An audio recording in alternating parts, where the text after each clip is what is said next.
Hello दोस्तों आज हमारा क्रेन सेफ्टी का सेशन 4 वीडियो है और इस वीडियो में हम ये जानेंगे जो हमारा क्रेन का मेन हैजर्ड्स होता है उसके बारे में। क्योंकि जब भी आप किसी इंटरव्यू में जाते हैं या फिर अपने साइट पर आते हैं तो आपसे कोई पूछ सकता है क्रेन का मेन हैजर्ड्स क्या क्या हो सकता है, तो आपको ये 100% पता होना चाहिए।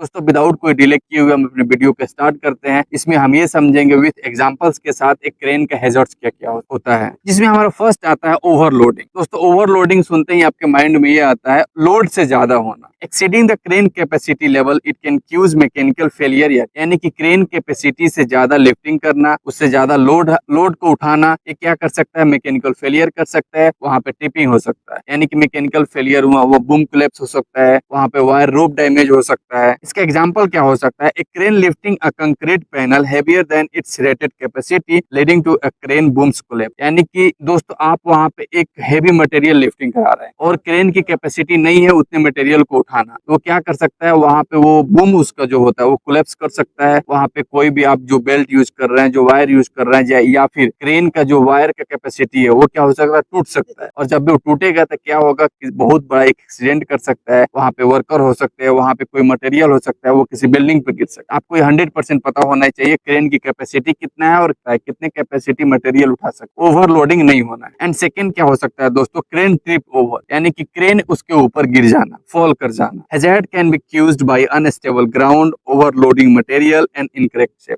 सेटअप। यानी कि दोस्तों अनस्टेबल ग्राउंड, यानी कि जहाँ पे क्रेन लगा रहे हैं, जहाँ पे क्रेन का सेटअप किया जा रहा है, वहाँ पे ग्राउंड कंडीशन, सोयल जो हमारा होता है वो सही नहीं होना, वहाँ का सरफेस सही नहीं, या फिर वहाँ पे ओवरलोड मटेरियल आप लिफ्टिंग कर रहे हैं उसके चलते हो सकता है, या फिर जो क्रेन का सेटअप आप कर रहे हैं उसका मैकेनिकली सेटअप कर रहे हैं उसको इनकरेक्ट होने के कारण वो फॉल कर सकता है, वो ट्रिप कर सकता है। इसका एग्जाम्पल क्या हो सकता है, a mobile crane setup on soft soil tip over while lifting heavy material. यानी कि एक मोबाइल क्रेन को ऐसी जगह सेटअप किया गया है जहाँ पे सोयल कंडीशन सही नहीं है, वहाँ पे प्रॉपर सरफेस नहीं है, हार्ड सरफेस नहीं है, तो वहाँ पे और वो हेवी मटेरियल को लिफ्टिंग कर रहा है, तो क्या हो सकता है, उसके ऊपर टिप कर सकता है, वो गिर सकता है, वो कोलैप्स कर सकता है, वो डैमेज कर सकता है उस एरिया को। उस एरिया में जो भी मटेरियल है, उस एरिया में जो भी इसका फोल्डिंग है, उसको क्या कर सकता है, वो डैमेज कर सकता है। ये हमारा एक हैजर्ड हो सकता है। उसके बाद दोस्तों हमारा थर्ड क्या आता है, जो हमारा एक मस्ट इंपोर्टेंट है, कंटेक्ट विथ पावर लाइंस। यानी कि आपका जो क्रेन है वो किसी पावर लाइन से कंटेक्ट हो जाए। Crane too close to overhead live electrical lines can cause electrocution.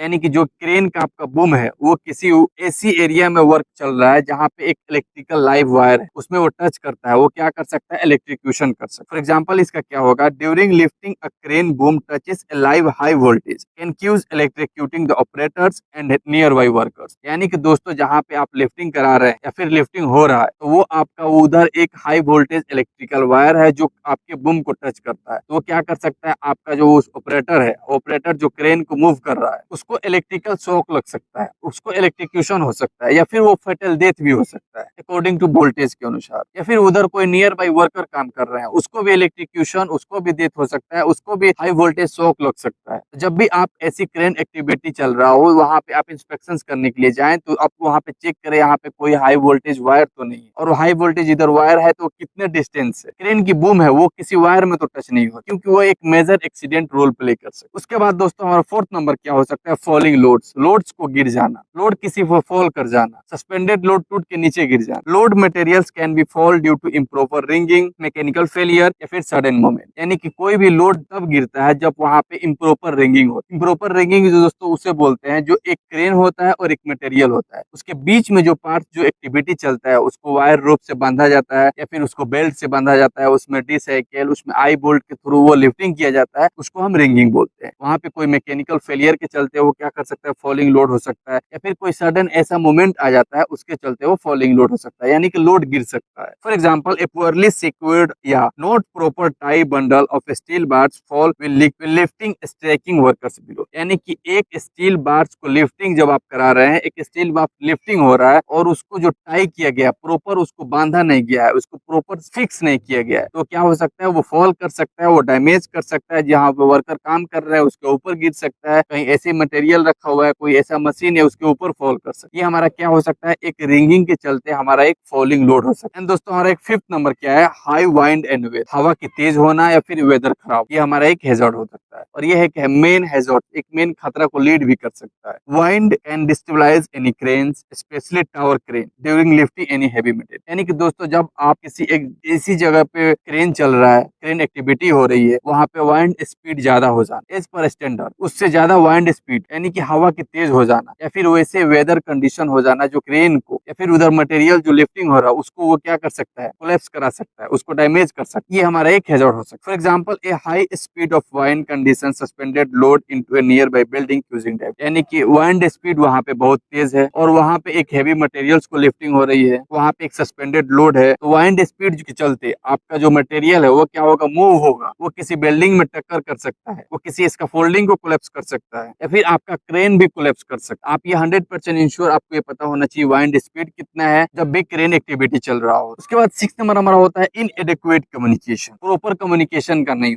Misunderstanding between the crane operators and signal man can lead to major, यानी कि क्रेन ऑपरेटर और सिग्नल मैन जो हमारा लिफ्टिंग करा उसके प्रॉपर कम्युनिकेशन ना होने के चलते एक बहुत बड़ी हैजर्ड हो सकती है। For example, a crane operator misunderstand communication signals and move the boom in the wrong direction, hitting building, scaffolding lead to major. यानी कि एक क्रेन ऑपरेटर है जो एक मटेरियल को लिफ्टिंग कर रहा है और उसको प्रॉपर कम्युनिकेशन नहीं होने के चलते सिग्नल मैन से वो क्या कर सकता है, एक मटेरियल को रॉन्ग डायरेक्शन में लेके चला जाता है, और रॉन्ग डायरेक्शन होने के कारण वो किसी मेन बिल्डिंग में टक्कर कर सकता है, वो किसी स्कैफोल्डिंग में टक्कर कर सकता है, वो किसी दूसरे क्रेन में टक्कर कर सकता है, या फिर कोई ऐसी चीज में टक्कर कर सकता है जो वहां पे एक्टिविटी चल रहा हो, जो सेकेंड एक्टिविटी हो, तो उसके चलते मेन एक्सीडेंट हो सकता है। क्योंकि एक कम्युनिकेशन होना एक बहुत बड़ी रोल प्ले करता है ड्यूरिंग एनी एक्टिविटी। आप वहां पे 100% इंश्योर करें जी यहाँ पे ये क्रेन ऑपरेटर और एक सिग्नल मैन से प्रॉपर कम्युनिकेशन है कि नहीं है, उसके पास प्रॉपर सिग्नल है कि नहीं, कोई भी एक्टिविटी होने से। एंड 7 नंबर क्या हमारा होता है, एक इम्प्रॉपर असेंबल और डिसेंबल, क्रेन को असेंबल करना या फिर उसे disassemble during erecting and dismantling tower cranes can lead to sudden collapse. यानी कि टावर क्रेन को खड़े करना या फिर उसको डिसमेंटल करना, ये इसमें अगर कोई भी ऐसा इम्प्रॉपर होता है, कोई भी ऐसा मिस होता है, तो क्या हो सकता है, वहां पे वो सडन कोलैप्स कर सकता है। For example, during tower crane assembling and dismantling any bolt failures cause part of the crane to collapse. यानी कि कोई भी क्रेन को आप असेंबल कर रहे हैं, वहां पे डिसेंबल कर रहे हैं, उसमें कोई भी एक बोल्ट मिस हो जाता है तो क्रेन को कोलैप्स कर सकता है। आप वहां पे 100% इंश्योर करें कि कोई भी क्रेन जब असेंबल डिसमेंटल हो रहा हो तो वहां पे कंपिटेंट पर्सन को करना चाहिए, उसमें ऑथराइज पर्सन होने चाहिए। विदाउट ऑथराइजेशन, विदाउट कंपिटेंसी कोई ऐसा वर्कर उसमें काम ना करे जिसके पास नॉलेज ना हो, क्योंकि थोड़ी सी चूक के चलते, थोड़ी सी गलती के कारण क्रेन क्या हो सकता है, सडन कोलैप्स कर सकता है। ये हमारा एक बहुत बड़ी हैजर्ड है हमारे side, on any side. And हमारा 8 नंबर क्या हो सकता है, ऑपरेटर एरर। ऑपरेटर की क्या क्या एरर हो सकता है, lack of proper experience, training, attention, ये क्या कर सकता है, सीवियर इंजरी या एक्सीडेंट कर सकता है।